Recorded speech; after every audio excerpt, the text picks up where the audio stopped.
Scott just made the point. Jefferson used to be a lot more secure, not just. My next door neighbor is a great guy. He's a retired Marine colonel, very down to earth, loves working in his yard, which always looks way better than mine. And like me, he's a big history buff. Now, Tuesday's trash day, and we usually run into each other on the driveway where we engage in a little conversation. Sometimes we swap history books, just, neighborly life in the suburbs. It's nice. What I just heard about, though, is a movement called the Little Free Library, where folks build a little box or leave out a crate filled with books for their neighbors to borrow. And the catch is you're supposed to leave a book when you take a book. And how great is that, right?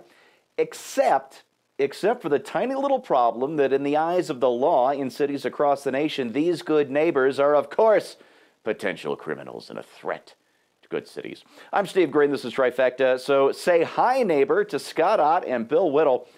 Gents, this story came to my attention over the weekend from a Connor Friedersdorf piece in The Atlantic, and it's true.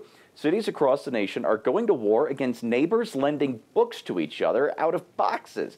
They're actually demanding that people tear them down or that they file for expensive permits. You know what? Tell you what, let me read what Friedersdorf had to say about it. He said, "We've constructed communities where one must obtain prior permission from agents of the state before freely sharing books with one's neighbors. And their proposed solution is to get scarce public art funds to pay for the needless layer of bureaucracy being imposed on the thing already being done for free. The power to require permits is the power to prevent something from ever existing." What a great way to wrap that up. Bill, how did we lose the private from private property? Follow the money, Steve, right? I mean, really, it's what it always comes down to, doesn't it? If you really want to ask me what's going on here, this happened when public sector unions became legal. Once you had public sector unions legal, you had gigantic retirement benefits that were paid to state workers. States started running gigantic deficits. California's enormously in the red because of our obligation to people who push pencils for 15, 20 years, retiring at $250,000 a year. That money has to come from someplace. So the state does everything it can to tax and regulate and take and take and take and take and take. It's the same thing when you see kids with little lemonade stands and they require a permit. You can't just have a lemonade stand kid. The police cruiser pulls up. They're threatened with arrest and a criminal record unless they go and get a permit for $200, $300. Well, we didn't have to do this before, did we? And there's not a sudden national spate of children dying from lemonade poisoning, although God knows the war on lemonade is coming. So you really have to ask yourself what's really changed, and what's changed has been the state has decided to suck the money out of everything. It's all a permit is. It's all really a license is. It's a means for the state to take a piece of things. On a somewhat unrelated note, the Uber, for example, is a terrific service. It's fantastic. It's free people just freely exchanging goods and services at a reasonable price. And Uber is legally banned from picking up at airports like Dulles and LAX. And Uber the Airport Commission got a hold of Uber and said, we'll let you pick up people at LAX, but you have to add $10 to the fare, and you have to pay that to us. And Uber said, no, it's a $4 fare off of the airport. We're not going to make it $14. So why do they do it? They do it because they want the money. Why do they want the money? Because public sector unions have allowed these people to retire at more money than most hardworking people make in the prime of their lives. Yeah, I love it when somebody from government says we're greedy, don't you? Scott, you reported last summer on a 9-year-old boy named Spencer Collins in Leawood, Kansas, who fought the law on this and won. After a long legal battle, Spencer gets to keep his little free library. Scott, how did Spencer win, and what advice would you give our viewers who might be thinking of setting up their own little free library? It's funny because we have a federal constitution that specifies certain enumerated powers to the government. And the magic of progressivism is to flip that around and specify certain enumerated powers on the citizenry.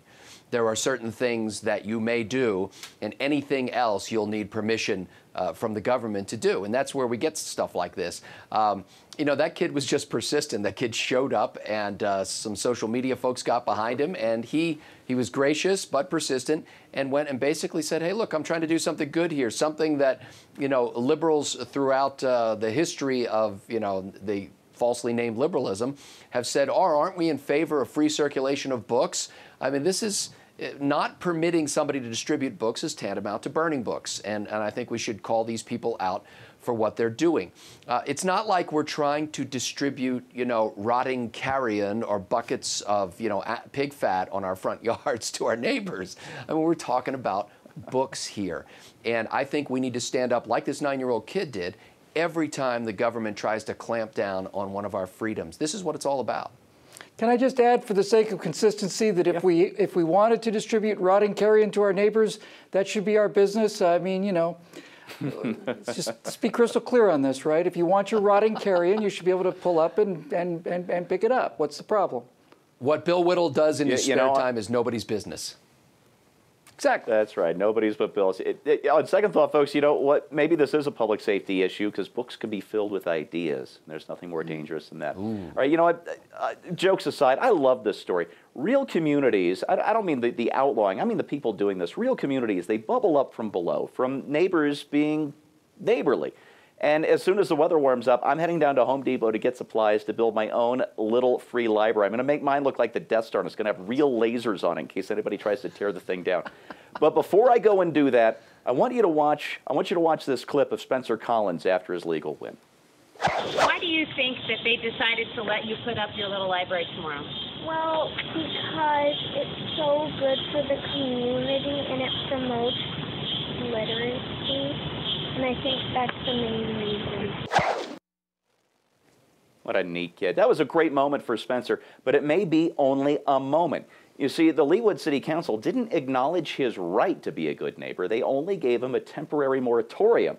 The council still reserves the power to do what they want, when they want. Spencer won a battle. But this war to defend good neighbors and good neighborhoods, well, we've got a long way to go. For Scott Ott and Bill Whittle, I'm Steve Green.